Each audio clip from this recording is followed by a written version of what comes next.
Continuamos con el tema de trastornos ácido-básicos con una segunda parte. Comenzamos con la acidosis metabólica. Recuerden que ya habíamos hablado en la parte anterior de la acidosis respiratoria. Las acidosis metabólicas se dividen en dos tipos: las hiperclorémicas y las no hiperclorémicas. Las hiperclorémicas tienen el anión innominado normal y las no hiperclorémicas tienen el anión innominado aumentado. ¿Qué es esto del anión innominado? También conocido con la sigla de AI y también conocido como anion gap y como brecha aniónica. Pues se trata de una diferencia entre los cationes y los aniones en el suero, en el plasma o en la orina.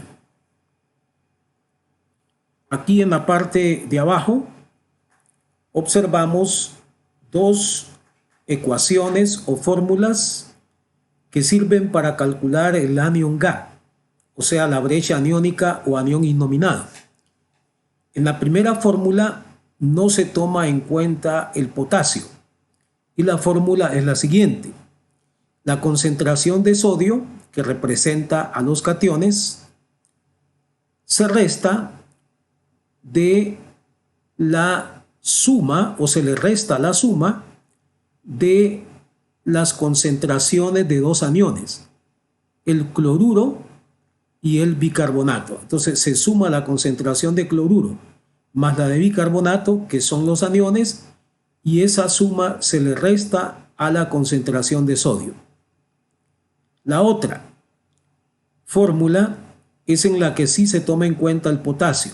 Entonces sería la siguiente: se suma la concentración de sodio más la de potasio, que son los cationes, y se suma también la concentración de cloruro y de bicarbonato, que son los aniones, y luego a la suma de las concentraciones de los cationes, sodio más potasio, se le resta la suma de las concentraciones de los aniones.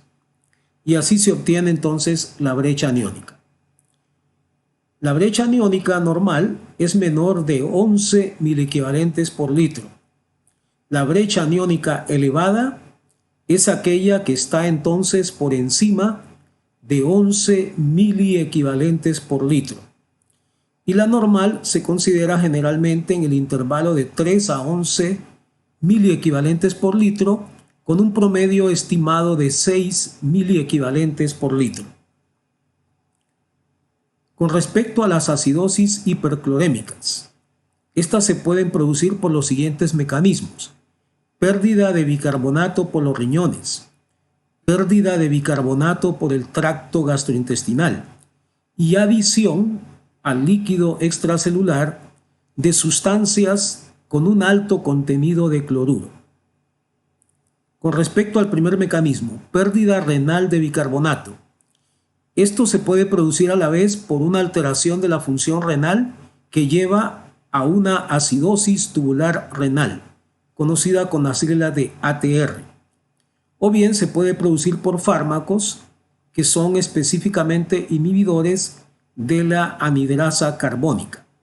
La anhidrasa carbónica es la enzima que cataliza la reacción en la cual el CO2 reacciona con el agua para producir ácido carbónico, que habíamos visto en la primera parte que después el ácido carbónico se descompone en iones H+ y en iones bicarbonato.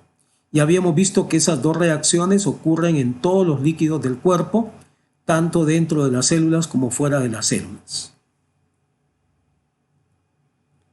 Con respecto a la acidosis tubular renal, esta se divide en dos tipos: la ATR distal o clásica y la proximal.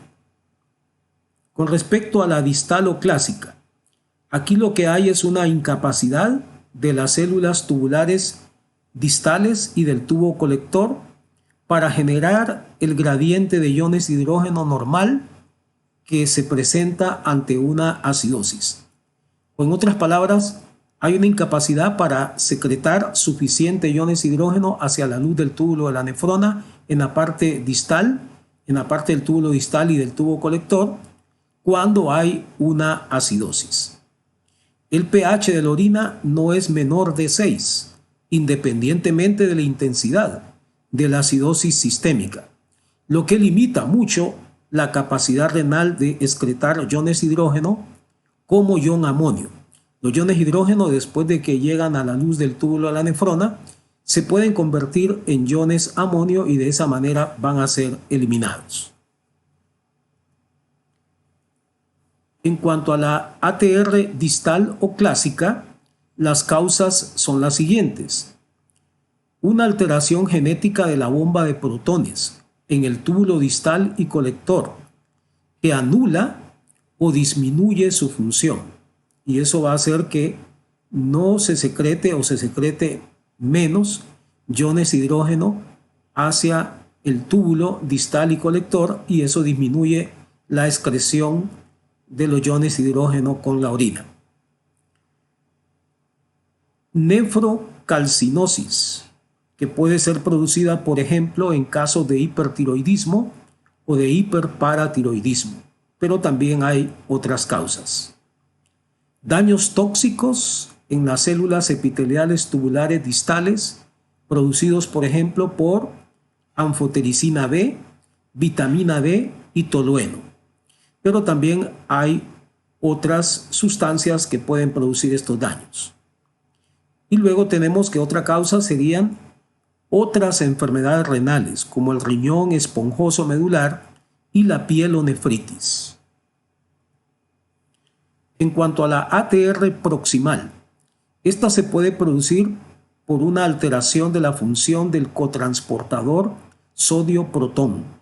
Esto se puede producir a la vez, por ejemplo, por efecto de sulfamidas o en el síndrome de Fanconi.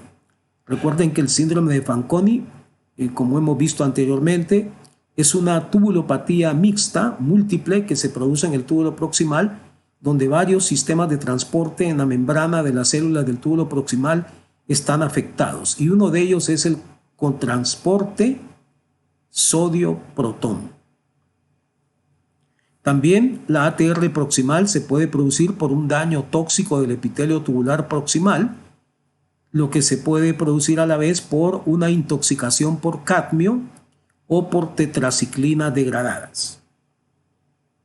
En cuanto a la pérdida gastrointestinal de bicarbonato, esta se puede producir por diarreas masivas, por pérdida al exterior de secreción biliar y por pérdida al exterior de secreción pancreática.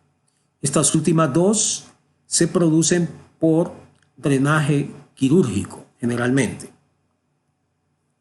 En cuanto a la administración de sustancias con alto contenido de cloruro, tenemos lo siguiente. Cuando posibles disminuciones del volumen de líquido extracelular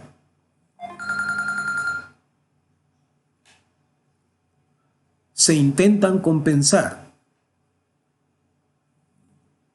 con una solución de cloruro de sodio isotónica, que es una solución que tiene 9 gramos por litro, que es el conocido como suero fisiológico, se produce una ligera acidosis hiperclorémica con una leve disminución del bicarbonato plasmático.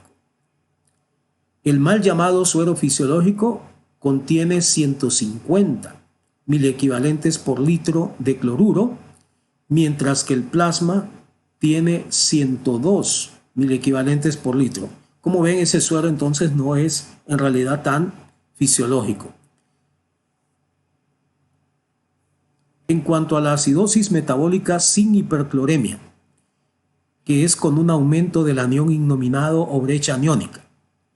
En este caso se aumentan los niveles de ácidos no volátiles distintos al cloruro, por aumento de su producción o bien por disminución de su eliminación.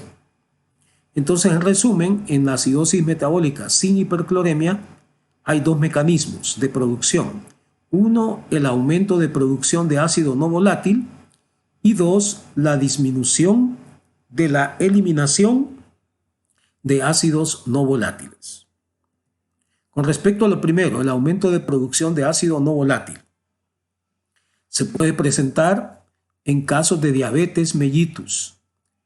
En este caso, ácidos grasos se degradan a beta-hidroxibutirato y acetoacetato, que son dos cuerpos cetónicos, produciéndose la llamada cetoacidosis.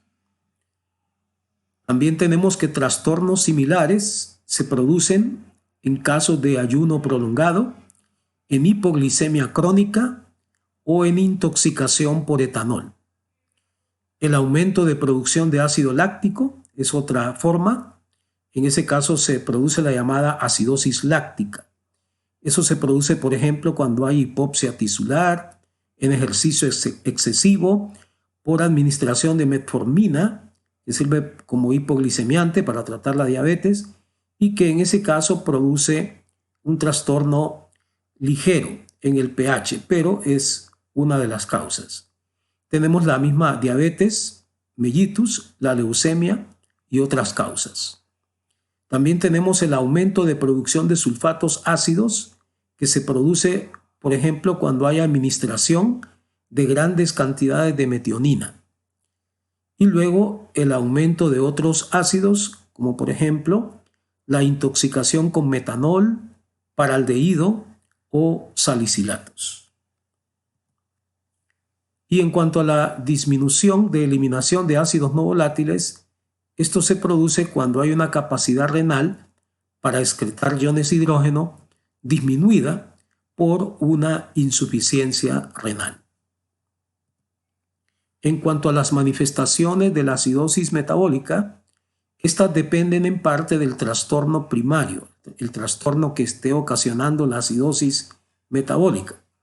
Pero hay otras manifestaciones que dependen en sí mismas de la acidosis. Y refiriéndonos a estas últimas, tenemos las siguientes. Manifestaciones de la acidosis metabólica. Existe un aumento compensador de la frecuencia y de la profundidad de la respiración, lo que se conoce como respiración de Kussmaul. También el efecto directo más importante de la acidosis grave es una disminución de la función ventricular izquierda y una disminución de la resistencia periférica por vasodilatación, a su vez producida por una relajación del músculo liso vascular inducido por los iones hidrógeno. Todo esto lleva a hipotensión arterial, arritmias cardíacas, edema pulmonar e hipoxia tisular. Otra consecuencia, otra manifestación es la depresión del sistema nervioso central, que clínicamente se manifiesta con una desorientación o si no con una alteración de la conciencia, que en casos más graves puede ser coma. Pasamos a hablar de la alcalosis respiratoria. Se caracteriza por una disminución de la presión parcial del CO2 y a veces por un ligero aumento del pH plasmático. Esto es porque hay un mecanismo compensatorio que no deja que se eleve mucho el pH. Es el siguiente. A medida que el pH intracelular aumenta, las células tubulares renales disminuyen su secreción de iones de hidrógeno, lo que aumenta la excreción de bicarbonato y se impide su nueva generación hacia la sangre, lo que tiende a restablecer el pH plasmático a lo normal. Aquí les recuerdo lo que habíamos visto en la primera parte de este tema, que siempre que se secreta un ion de hidrógeno a la luz del túbulo de la nefrona, se genera un ion bicarbonato o se lanza un ion bicarbonato hacia la sangre. Entonces, si en este caso se está disminuyendo la secreción de iones de hidrógeno, entonces se va a disminuir la generación de ion bicarbonato hacia la sangre.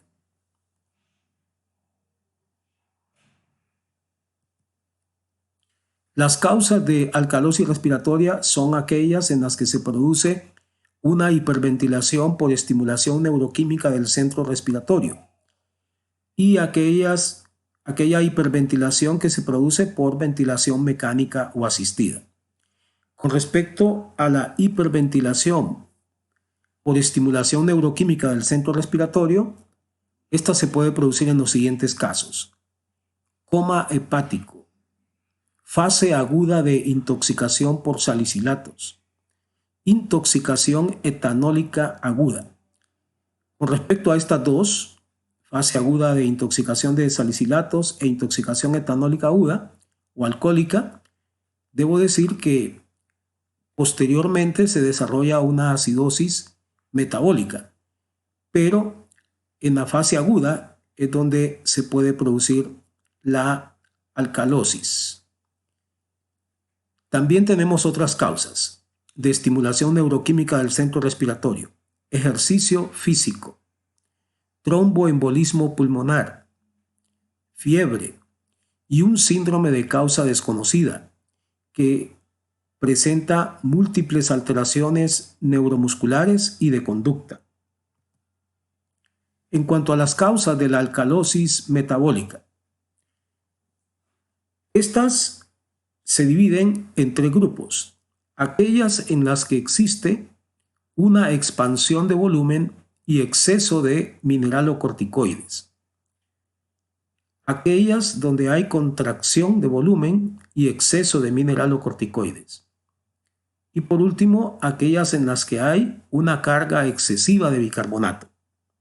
Con respecto a las primeras, aquellas en las que hay una expansión de volumen y un exceso de actividad mineralocorticoide.